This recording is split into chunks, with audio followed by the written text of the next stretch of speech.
සුබ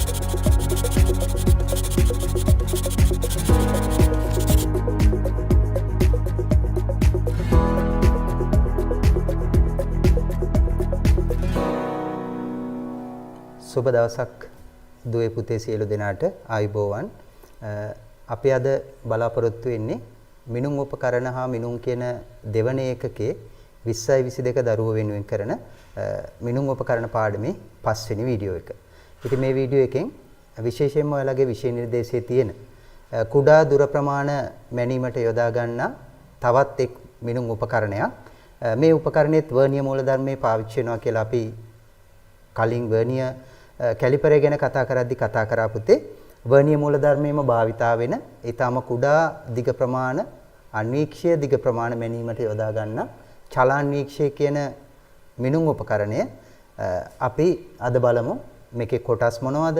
ඒ වගේ කාර්යයන් මොනවද? ඊට පස්සේ මේකේ මිනුම් ගන්නෙ කොහොමද? මොනවද ගන්න මිනුම්? මොන වගේ අවශ්‍යතාවලදීද මේ කියන චලාන්වීක්ෂය භාවිතා කරන්න ඕනේ? මෙන්න මේ කාරණා අද වීඩියෝ එකෙන් අපි කතා කරමු.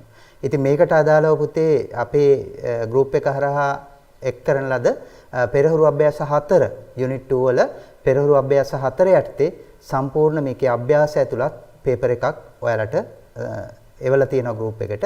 ඒ වගේම අපේ වෙබ්සයිට් එක හරහා මේ ඒකක වලට අදාළ ඒ වගේම මේ පාඩම් මාලාවට අදාළ එක් එක් පෙරහුරු ප්‍රශ්න පත්‍ර ඔයාලට බලා ගන්න පුළුවන්. හරි. අපි එහෙමනම් බලමු මේ චලන්වීක්ෂයෙන් අපි ඉස්සරළම මොන වගේ වැඩකටද මේක යොදාගන්නේ? මම මුලින්ම කීවා වගේ චලන්වීක්ෂයක් අපි යොදාගන්නේ මේකේ භාවිතා වන වර්ණීය මූලධර්ම සහිත කොටස් දෙක යොදා ගනිමින් අපි යොදාගන්නේ අන්වීක්ෂීය දිග ප්‍රමාණ ගණනය කිරීම සඳහා. මොන වගේ අන්වීක්ෂීය දිග ප්‍රමාණද අපි මේකෙන් ගණනය කරන්නේ? අපි චුට්ටක් හිතුවොත් මෙන්න මේ වගේ පුංචි නලයක්, කේශික නලයක්. මෙවැනි කේශික නලයක අපිට විස්කම්බේ හොයාගන්න වෙන අවස්ථා ගොඩක් තියෙනවා. මේ වගේ කේශික නලයක විස්කම්බේ හොයාගන්න වෙන අවස්ථා ගොඩක් තියෙනවා.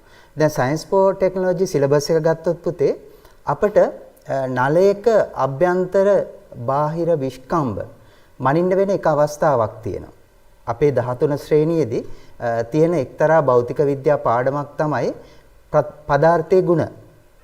මේ පදාර්ථයේ ගුණ යටතේ ප්‍රත්‍යස්තතාව කියන පාඩම තියෙනවා. එතකොට මේ ප්‍රත්‍යස්තතාව පාඩමේදී තියෙන එකම ප්‍රැක්ටිකල් එක තමයි රබර් වල යම් මාපාංකය හොයන ප්‍රැක්ටිකල් එක. අන්නේ වෙලාවේදී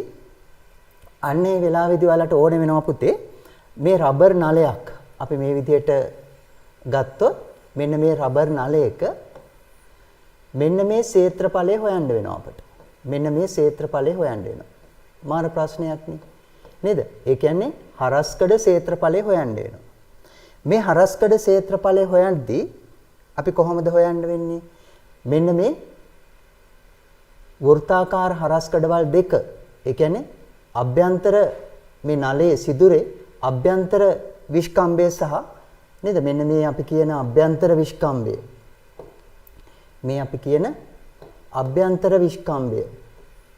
ඒ වගේම මෙන්න මේ බාහිර විස්කම්බය මැනලා තමයි අපිට ඒක හොයන්න වෙන්නේ. මේ එක අවස්ථාවක් විතරයි. තව ගොඩක් තියෙනවා චලන්වීක්ෂයේ යෙදෙන. කේශික නලවල විස්කම්බය හොයනවා වගේම මේ වගේ නලවල හරස්කඩ හොයනවා වගේම පුතේ ආලෝකයේ පාඩමේදී මේ ප්‍රතිබිම්බවල පිහිටීම පිළිබඳ ගණනයන් කරන්න චලන්වීක්ෂය අවශ්‍ය වෙනවා. අපි ප්‍රයෝජන යටතේ මේවා බලමු එකින් එක. අපි එහෙමනම් අද දවසේ බලමු මේ චලන්වීක්ෂයක මූලිකව සකස් වෙලා තියෙන්නේ කොහොමද? මේ සකස් වෙලා තියෙන කොටස් මොනවද කියලා අපි මුලින්ම බලමු. හරි. චලන්වීක්ෂය මොන වගේ කොටස් වලින්ද සමන්විත වෙන්නේ කියලා බලමු. මේ තියෙන්නේ චලන්වීක්ෂයක පැහැදිලි දර්ශනයක්. ඒ වගේම මගේ අතේ තියෙනවා චලන්වීක්ෂයක් මේ විදිහට ගත්තොත් අපි බලමු චුට්ටක් මේ චලන්වීක්ෂයක ක්‍රියාකාරී කොටස් ටික මොනවද කියලා. මේකෙදි රූපරාමුවත් යොදා ගන්න පුතේ. මේ චලන්වීක්ෂයක පරිමාණ දෙකක් තියෙනවා. එකක් තමයි සිරස්ස තියෙන වර්ණීය මූලධර්මයේ දෙන සිරස් පරිමාණ තියෙනවා. ඒ වගේම වර්ණීය මූලධර්මයේ යොදා ගන්න තිරස් පරිමාණ තියෙනවා. එතකොට වර්ණීය මූලධර්මයේ සිරස්ස සහ තිරස්ස මේක යොදා ගන්නවා නම් එහෙනම් මොනවද තියෙන්න ඕනේ? සිරස් ප්‍රධාන පරිමාණයක් තියෙන්න ඕනේ. මෙන්න මේ වගේ සිරස් ප්‍රධාන පරිමාණයක් තියෙන්න ඕනේ.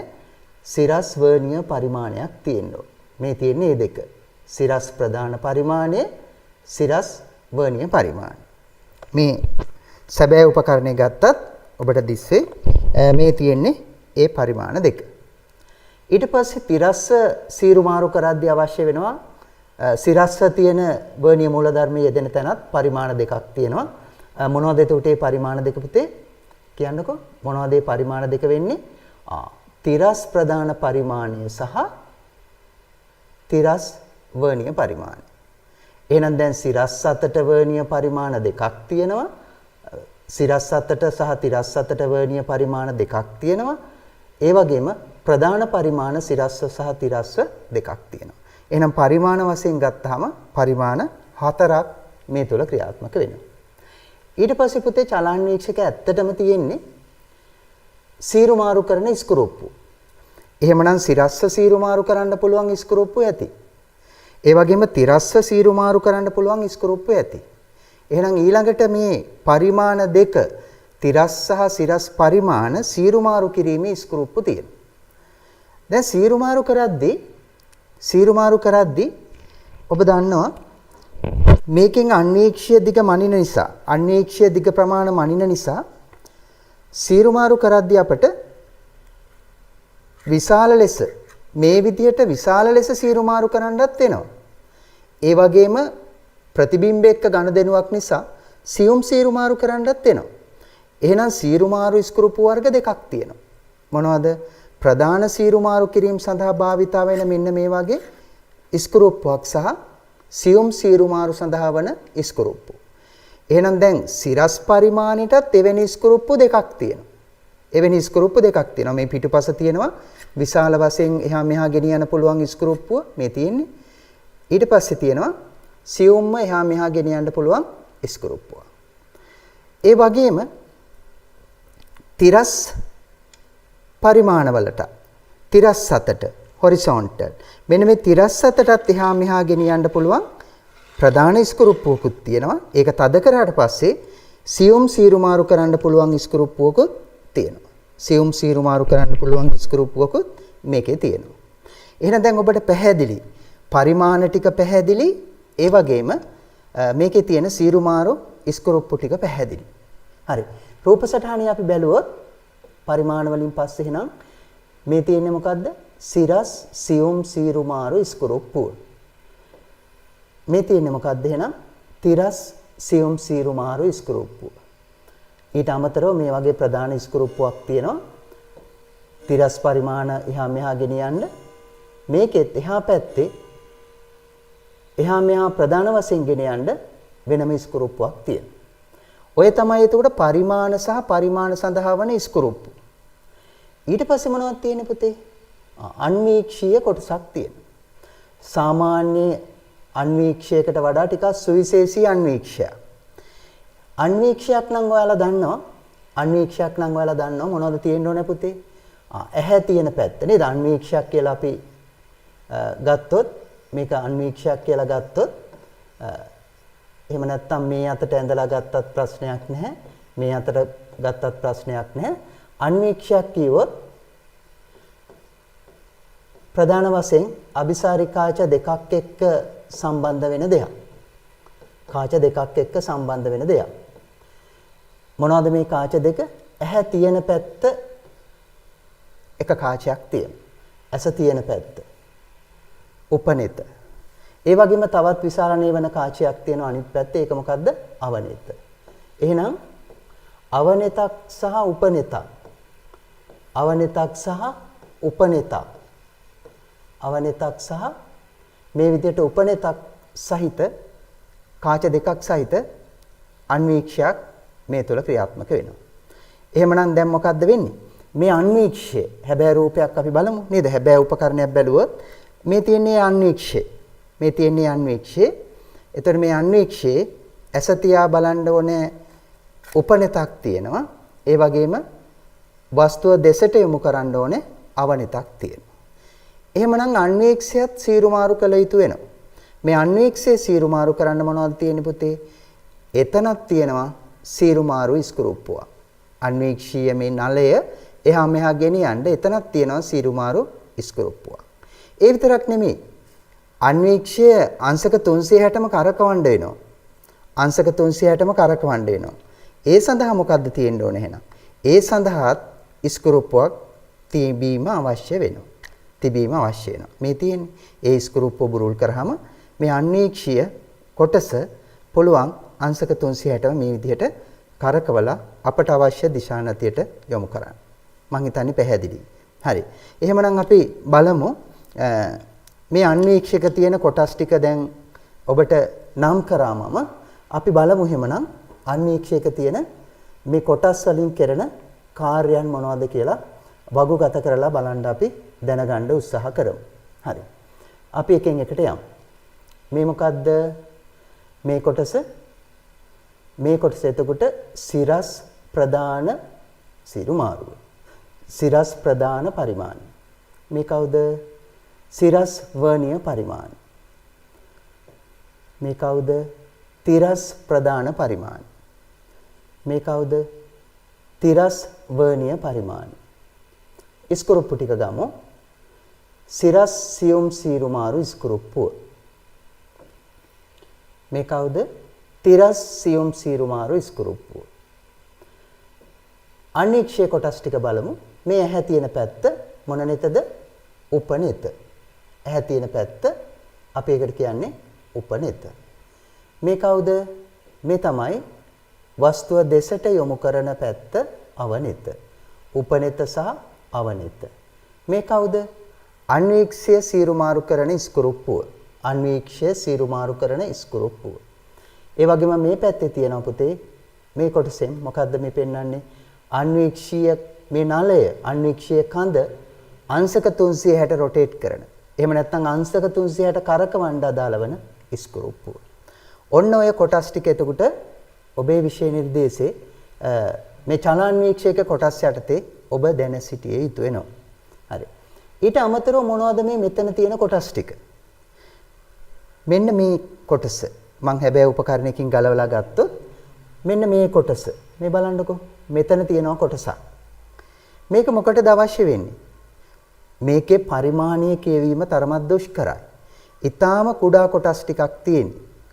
කුඩා කොටස් තියෙන්නේ. ඉතින් ඒ නිසා ඒක විශාල කරලා පෙන්වන්න පුංචි විශාලන කාචයක් තිරස් පරිමාණයේ හෝ සිරස් පරිමාණයට අපිට යොදන්න පුළුවන්. මේ විශාලන කාචයෙන් කෙරෙන්නේ මෙන්න මේ දෙපුතේ. මේ විශාලන කාචයෙන් මේකේ පරිමාණ කියවද්දී උපකරණයේ පරිමාණ කියවද්දී තිරස් පරිමාණය නම් කියවන්නේ අපි මෙතෙන්ට මේක සම්බන්ධ කරනවා. මේ විදිහට සම්බන්ධ කරලා ඒ තුලින් බලමින් අපිට පාඨාංක කියව ගන්න පුළුවන්. ඒ වගේම අපි සිරස් පරිමාණ නම් කියවන්නේ මෙන්න මෙතෙන්ට එයා හයි කරන්න පුළුවන්. එයාට තැන් දෙකක් තියෙනවා. හයි කළ හැකි තැන් දෙකක් තියෙනවා. අපි සිරස් පරිමාණ නම් කියවන්නේ අපි එතෙන්ට හයි කරනවා. අපි තිරස් පරිමාණ නම් කියවන්නේ එතෙන්ට හයි කරනවා. එහෙනම් මේ විශාලන කාචී අරමුණ පාඨාංක පැහැදිලිව කියවා ගැනීම. හරි නේද පුතේ? හරි. ඊට පස්සේ මේ අන්වීක්ෂය පිහිටවද්දි පුතේ මේක තියෙන මේසය හෝ මේ පිහිටවන මතු පිට මත මෙයා සමතුලිතව තියන්න ඕනේ. මේක හරි සියුම් වැඩක්නේ. එහෙමනම් මේ සමතුලිතව තියාගන්න නම් මොනවද ඕන වෙන්නේ පුතේ? මෙන්න මේ වගේ සන්තුලන ස්ක්‍රූප්පු ටිකක් අවශ්‍ය වෙනවා. මේ තියෙන ස්ක්‍රූප්පු මොනවද? සන්තුලන ස්ක්‍රූප්පු. සන්තුලන ස්ක්‍රූප්පු වල කාර්යය මොකද්ද පුතේ? අන්වීක්ෂයෙන් පාඨාංක ගන්න පෙර එයා පිහිටවද්දී සමතුලිතව පවත්වා ගන්න එක. මේ සන්තුලන ස්ක්‍රූප්පු එහා මෙහා කරමින් මේක අපිට පුළුවන් සමතුලිත පිහිටුමකට ලබා ගන්න. දැන් මේක හරියට ලෙවල්ද කියලා. හරියට ඒ කියන්නේ හොරිසොන්ටල් නැත්නම් තිරස්ව નિયમિત පරිදි රේඛීයව පිහිටනවද කියලා බලා ගන්න පුතේ ලෙවලයක් තියෙනවා. ස්ප්‍රිත්තු ලෙවලයක් මේකේ පිහිටවලා තියෙනවා. එහෙමනම් මම හිතන්නේ සියලු කොටස් ටික ඔන්න අවසానයි. ඔබ එහෙනම් දැන් දැනගත්තා චලනාන්වීක්ෂයක තියෙන කොටස් ටික මොනවද? ඒ වගේන් කෙරෙන කාර්යයන් ටික මොනවද කියන එක. හරි. අන්වීක්ෂයේ දැකපු චලනාන්වීක්ෂයේ දැකපු ඔයාලා ඉගෙන ගත්ත මේ කොටස් ටික අපි නම් කරලා පොඩ්ඩක් නැවත කාර්ය මතක් කරොත් පුතේ මෙන්න මේ විදිහට අපි පරිමාණ ටික ඉස්සෙල්ලම ගමු. පළවෙනි එක ඔබ දන්නවා මොකද්ද පුතේ? සිරස් ප්‍රධාන පරිමාණය. සිරස් ප්‍රධාන පරිමාණය. සිරස් ප්‍රධාන පරිමාණය. ඊට පස්සේ මොකද්ද? අංක 2 විදිහට නම් කරන්න පුළුවන්. සිරස් වර්ණීය පරිමාණය. සිරස් වර්ණීය පරිමාණය. වර්ණීය පරිමාණය.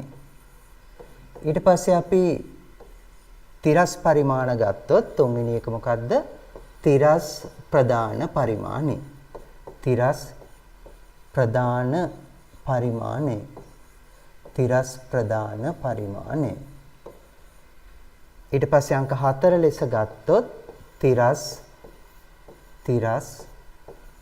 වර්ණීය පරිමාණය. වර්ණීය පරිමාණය. මම මේ හතරම එකතු කරලා කාර්ය කියන්න. මේ හතරෙම කාර්යයන් එතකොට මොනවද පුතේ? පාඨාංක ගන්න එක. සිරස් පාඨාංකයක් ගද්දී ප්‍රධාන පාඨාංකය අපි ගන්නේ සිරස් ප්‍රධාන පරිමාණය. ඊට පස්සේ සමපාත වෙන කොටස් ගණන අපි කියවා ගන්නවා වර්ණීය පරිමාණය යොදාගෙන. පැහැදිලිනේ? වර්ණීය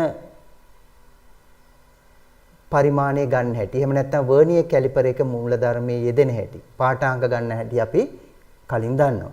ඒ ක්‍රමයට මෙහෙනම් පරිමාණ කියවීම තමයි මේ කොටස් දෙකෙන් කෙරෙන්නේ. මෙතනත් එලෙසමයි.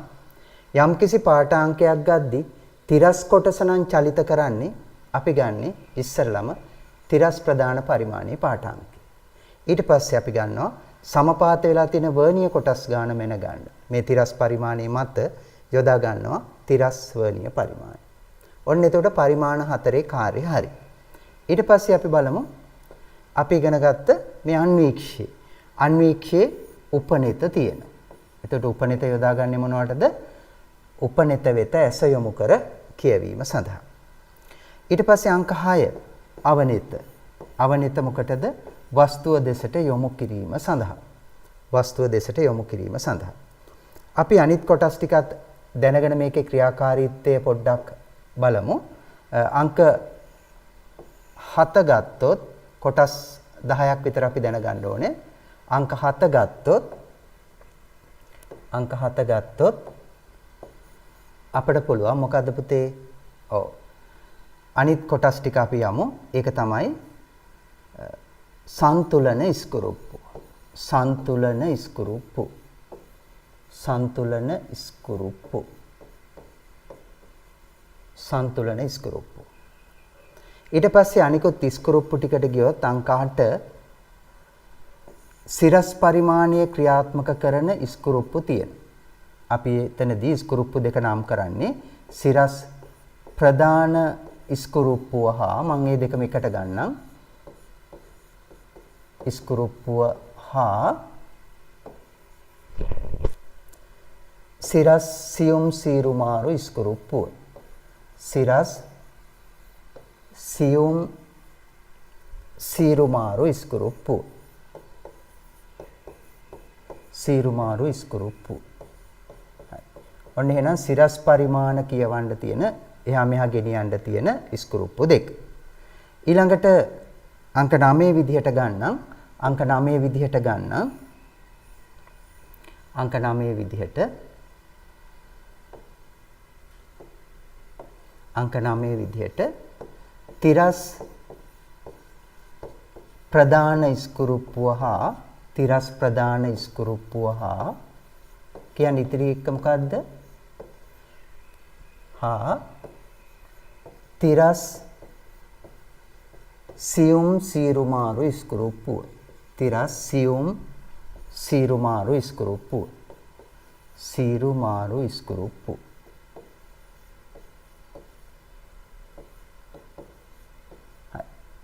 අංක 10 විදිහට අපි ගමු. අංක 10 විදිහට ගමු. ස්ප්‍රිතු ලෙවලේ. ස්ප්‍රිතු ලෙවලේ. ස්ප්‍රිතු ලෙවලේ. තව මේකට අංක 11ක් ලෙස අපි නම් කරනවා නම් තියෙන එකම කොටසයි නම් කරන්න. මොකක්ද එකම කොටස? ඒ එකම කොටස වෙන්නේ ඔබ දන්නවා අන්වීක්ෂයේ සීරුමාරු කරන ඉස්කුරුප්පු ටික. එහෙනම් අංක 11 විදියට මම නම් කරනවා අන්වීක්ෂය සීරු මාරු කරන අන්වීක්ෂයේ සීරු මාරු ඉස්කුරුප්පු. ඔන්න ඔය කොටස් 11 පිළිබඳ අවබෝධය ඔයාලට තියෙන්න ඕනේ. අපි දන්නේ අපිට පේපර් එකක දෙන රූප සටහනක මෙන්න මේ කොටස් 11 තමයි අන්තර්ගත වුණොත් අන්තර්ගත වෙන්නේ. මේ කොටස් 11 සහ ඒ වගේ කාර්යයන් ටික තමයි අන්තර්ගත වෙන්නේ. එහෙමනම් දරුවනේ මෙන්න මේ කොටස් 11 පිළිබඳ අවබෝධය ඔයාලට තියෙන්න ඕනේ. හරි. අපි එහෙමනම් ඊළඟට බලමු පුතේ. අපි ඊළඟට බලමු මේ අන්වීක්ෂයේ චලාන්වීක්ෂයේ පාඨාංක ගන්නෙ කොහොමද කියලා. චලාන්වීක්ෂයක පාඨාංක ගන්න ආකාරය, පාඨාංක ගන්න විදිහ කොහොමද කියලා අපි බලමු. චලාන්වීක්ෂයේ පාඨාංක ගැනීම. මෙතනදී අපි දන්නේ මෙයා ක්‍රියාත්මක කරන්නේ සිරස්වද තිරස්වද කියලා. අවශ්‍යතාවය අනුව සිරස් පරිමාණයේ ක්‍රියාත්මක වෙන අවස්ථාවක් වෙන්නත් පුළුවන්. තිරස් පරිමාණයේ ක්‍රියාත්මක වෙන අවස්ථාවක් වෙන්නත් පුළුවන්. ඒ කොහොම ගත්තත් සුපුරුදු පරිදි වර්නියර් කැලිපර් එක පාවිච්චි වෙනවා වගේම ඉස්සරළම කරන්න පුතේ ප්‍රධාන පරිමාණයේ පාඨාංකය ගන්නවා. මේන් ස්කේල් රීඩින් එක ගන්න. අදාළ එක සිරස්ද තිරස්ද ප්‍රශ්නයක් නැහැ. ප්‍රධාන පරිමාණයේ පාඨාංකය තමයි ඉස්සෙල්ලම කියවන්නේ.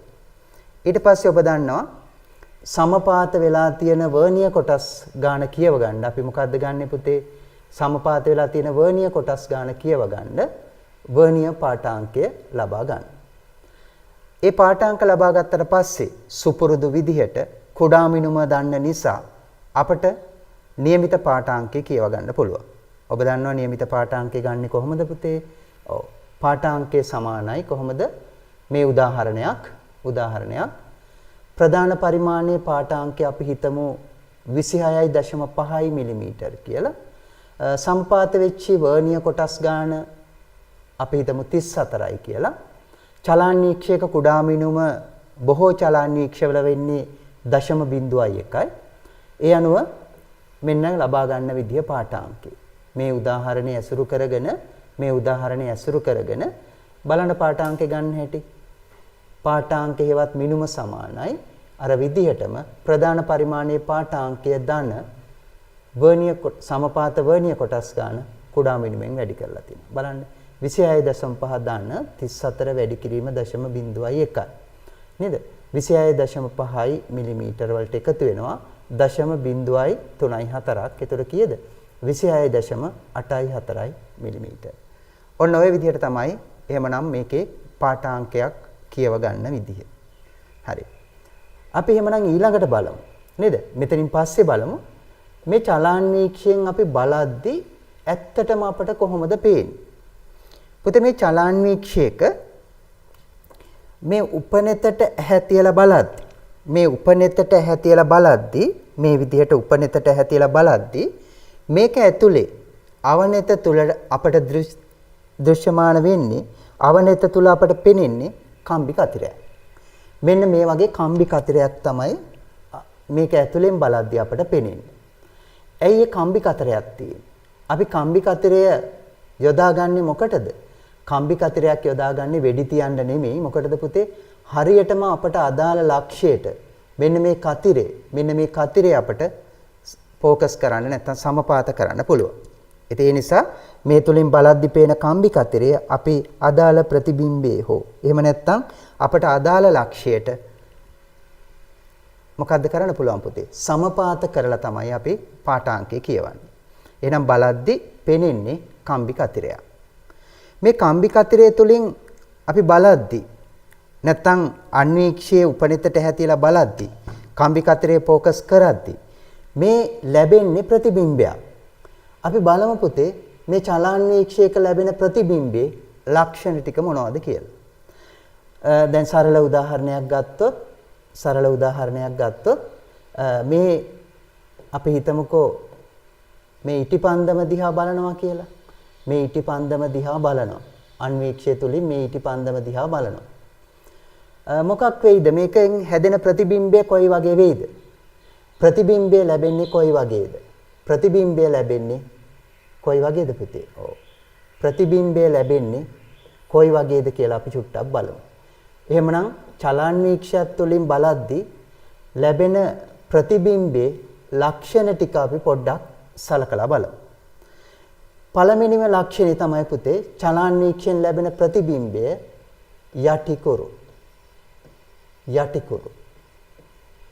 ප්‍රතිබිම්බය යටිකුරුයි. ඒ වගේම වස්තුවට වඩා විශාලයි. ප්‍රතිබිම්බය යටිකුරුයි වස්තුවට වඩා විශාලයි. ඔන්න දෙවෙනි ලක්ෂණය.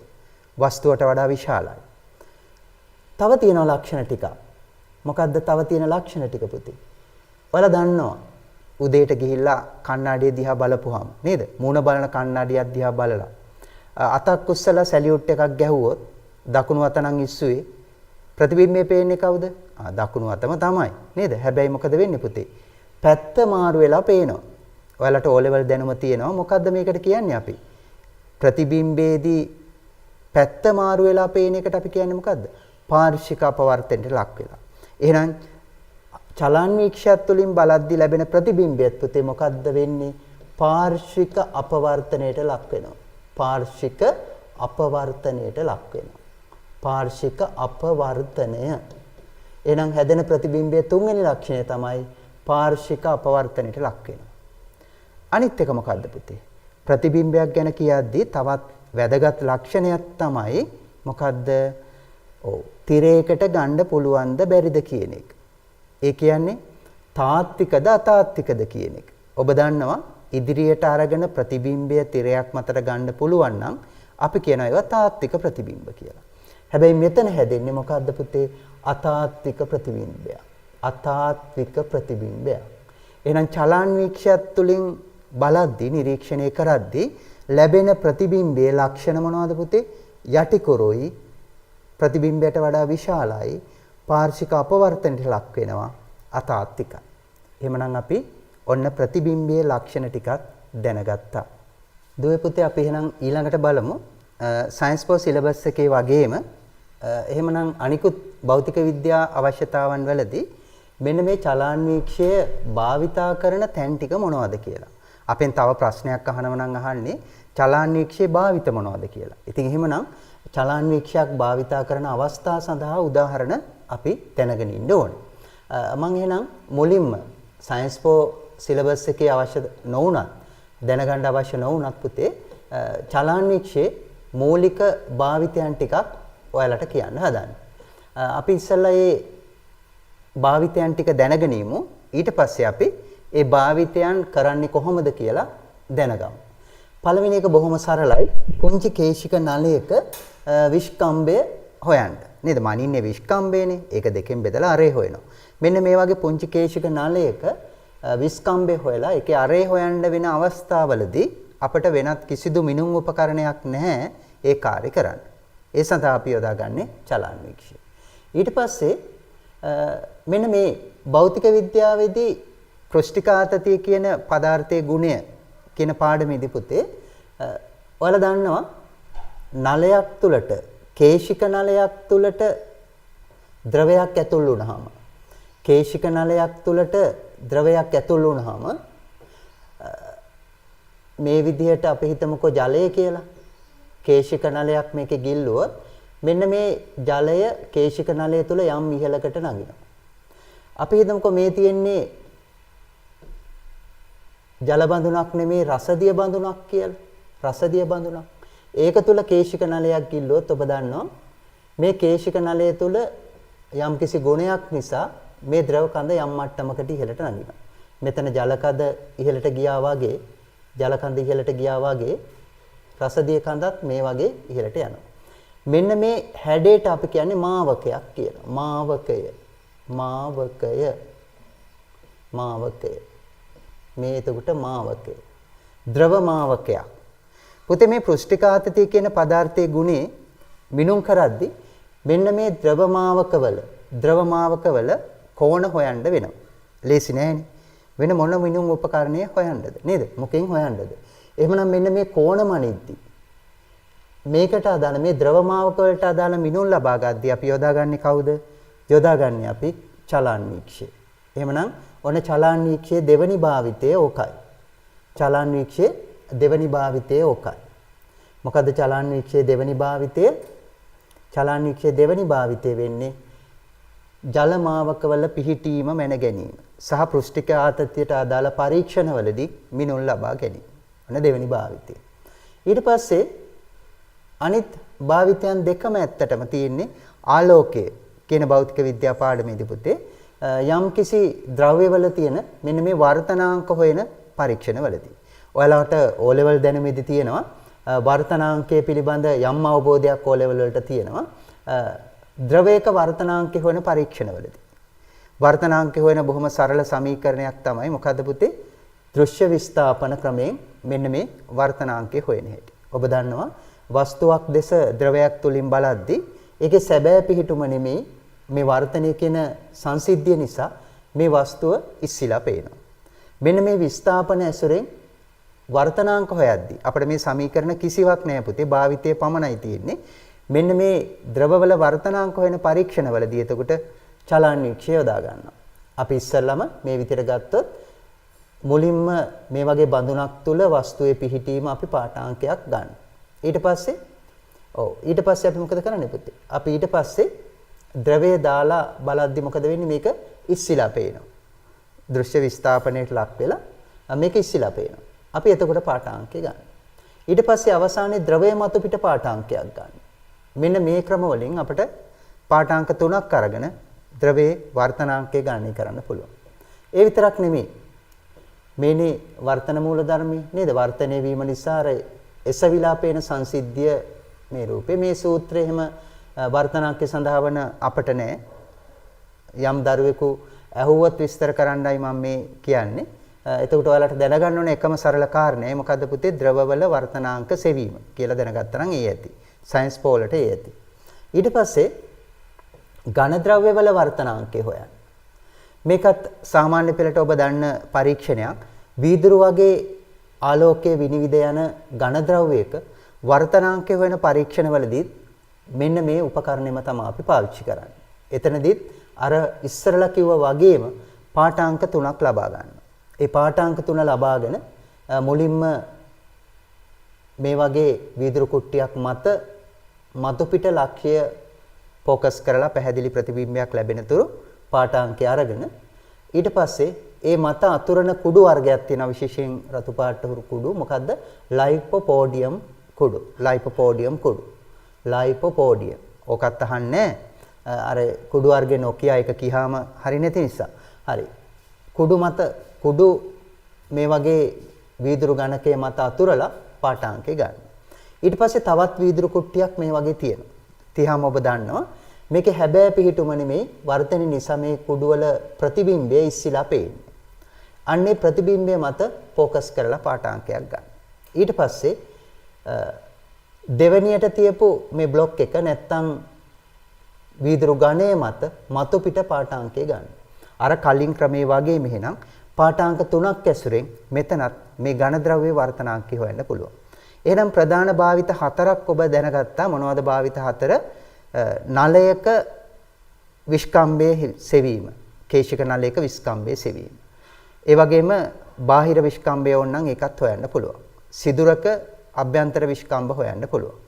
ඊට අමතරව දෙවෙනි භාවිතය අපි කිව්වා පෘෂ්ඨිකාතතිය පරීක්ෂණවලදී මොකද්ද පුතේ? ද්‍රවමාවකවල අදාළ මිනුම් ලබා ගන්න මෙයාව පාවිච්චි කර හැකියි. ඊළඟට තුන්වෙනිට අපි කීවා ද්‍රවවල වර්තනාංකය සෙවීමේ පරීක්ෂණවලදී දෘශ්‍ය විස්ථාපන ක්‍රමය. මෙන්න මේ විස්ථාපනය මගින් ප්‍රතිබිම්බයේ පිහිටීම අරගෙන වර්තනාංකය හොයන හැටි.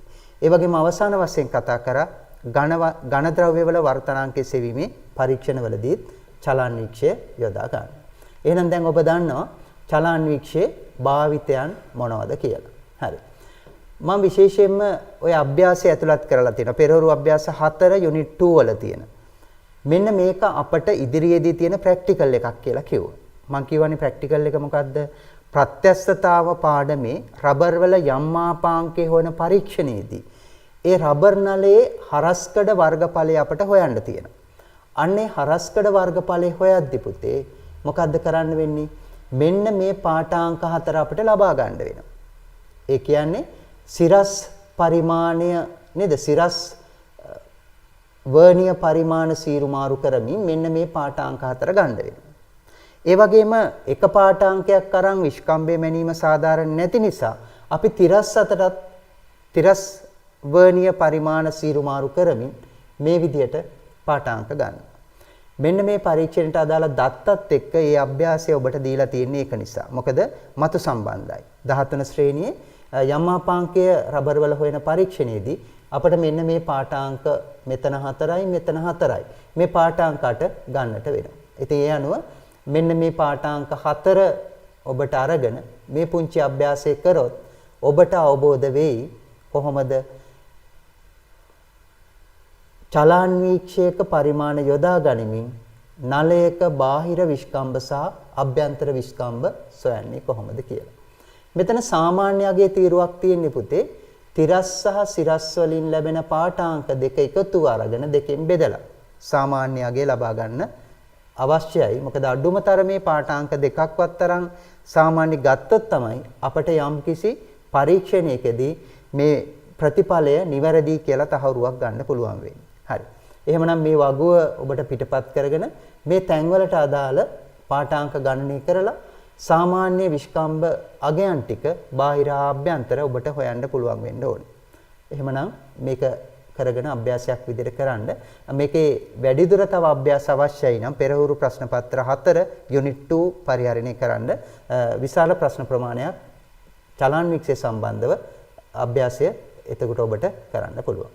හරි. අපි එහෙමනම් චලන්වීක්ෂය කියන මිනුම් උපකරණය ඔන්න ඔය කොටස් ටික තමයි පුතේ විෂය නිර්දේශයේ අන්තර්ගත වෙලා තියෙන්නේ. මේ දක්වා 2015 සිට 2019 නෙමෙයි 2020 දක්වා පේපර් වල බහුවර්ණ කොටස් ඇරෙන්න තාම ව්‍යුහගත කොටසකට චලන්වීක්ෂය යොමු වෙලා නැහැ.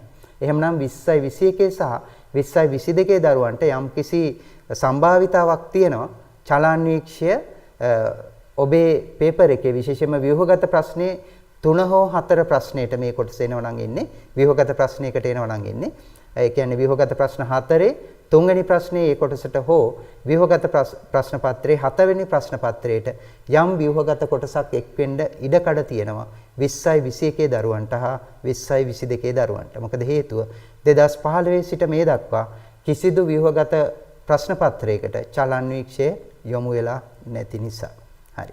එහෙමනම් අපි ඊළඟට බලමු පුතේ අපේ ඊළඟ වීඩියෝව මිනුම් උපකරණ වල අවසාන වීඩියෝව 6 වෙනි වීඩියෝව තෙදඩු තුලාව සහ විරාම ගටිකාව පිළිබඳ හැඳින්වීමක්. ඒ කියන්නේ ස්කන්ධය මැනීමේ මිනුම් උපකරණ සහ කාලය මැනීමේ මිනුම් උපකරණ පිළිබඳ මිනුම් උපකරණ යටතේ තියෙන 5 වෙනි වීඩියෝවෙන් අපි කතා කරනවා.